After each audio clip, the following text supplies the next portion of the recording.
Ilang OFW na galing Sierra Leone sa West Africa na quarantine sa Nayong Pilipino kahit may sertipikasyong wala silang Ebola. OFW, inireklamo ang hindi magandang kondisyon sa pinaglagyan sa kanila. Police Mobile, nabangga ng bus dahil sa nakatulog na driver. 3 pulis, sugatan. At pasilip sa mga bagong shows ng ABS-CBN para sa 2015. Live, abangan sa TV Patrol. I-like din ang TV Patrol Facebook page sa facebook.com/tvpatrol.abs-cbn.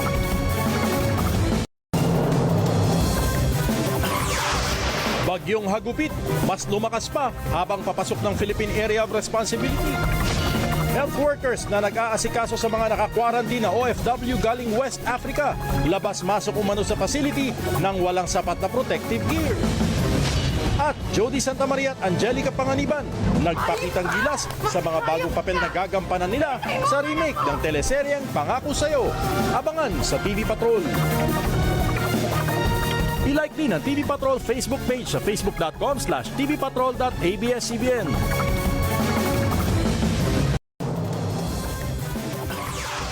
Bagyong Ruby, mas lumakas pa habang tinutumbok ang Eastern Visayas. Public storm warning signal, itinaas na sa ilang lugar.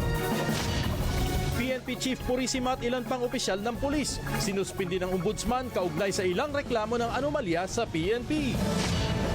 4 na staff ng senador na hold up habang nakatigilan sinasakyan taxi. Isa sa biktima, binaril pa ng hold-upper. At victory party ni Manny Pacquiao, star-studded. Abangan sa TV Patrol. I-like din ang TV Patrol Facebook page sa facebook.com/tvpatrol.abs-cbn.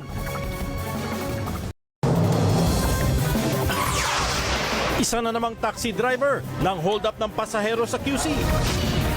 Ilang bus terminal sa Davao, nagigpit na ng seguridad kasunod na pagsabog ng isang bus sa Bukidnon kahapon. 10 ang namatay at mahigit 40 sugatan sa insidente. Exclusive, Kuwaiti na anak ng Pinay, gustong makita muli ang ina matapos mahiwalay ng 16 na taon.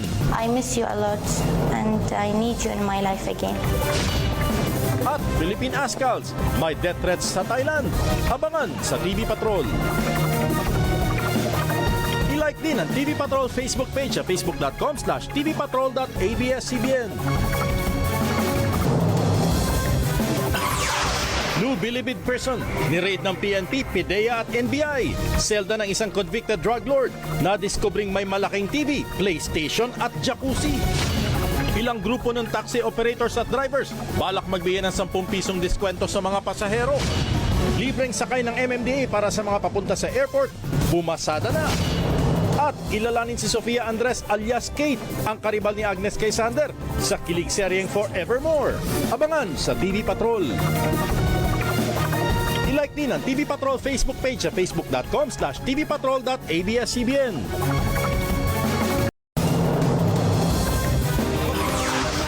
Convicted robber Herbert Polanco nakasama sa mga nahulihan ng sari-saring luhod sa Bilibid. May music video na, nag-platinum pa ang album. Paano ko sasabihin? Linggo-linggong concert noon sa Bilibid ni Polanco, dati ng reklamo sa ombudsman. Dalawang magkahiwalay na sunog sa Quezon City, sumiklab. At ang sikreto na matatag na relasyon ni na Gerald at Maha. Abangan sa TV Patrol. I-like din ang TV Patrol Facebook page sa facebook.com/tvpatrol.abs-cbn.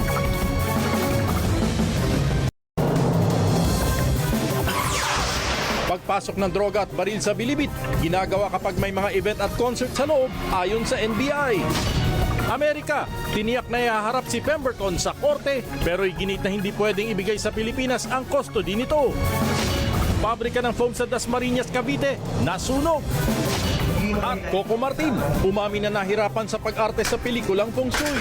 Abangan sa TV Patrol. I-like din ang TV Patrol Facebook page sa facebook.com/tvpatrol.abs-cbn.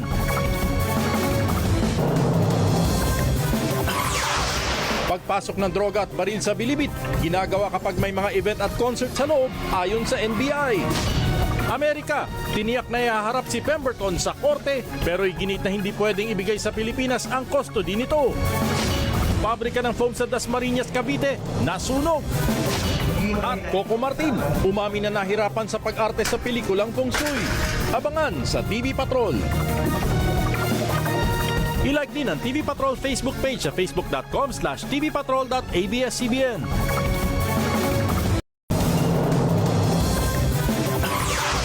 Apat na miyembro ng isang pamilya sa Butuan City, patay na makuryente sa sampahan sa kanilang bahay. 3 miyembro ng tinatawag na Gapus Gang, arestado sa Valenzuela. Panloloob ng grupo sa binibiktimang pamilya na CCTV Patrol. Update sa mga last-minute shopper at ang sitwasyon sa mga lansangan live. At mga bituin, pumarada para sa MMFF 2014. Abangan sa TV Patrol. I-like din ang TV Patrol Facebook page sa facebook.com/tvpatrol.abs-CBN. Bagyong Senyang, nananalasa sa Hilagang Mindanao, ilang lugar, binaha. 3 araw bago magbagong taon, isang 7 taong gulang na batang lalaki, tinamaan ng ligaw na bala. At ang mga pasabog na shows ngayong bagong taon. Abangan sa TV Patrol. I-like din ang TV Patrol Facebook page sa facebook.com/tvpatrol.abs-CBN.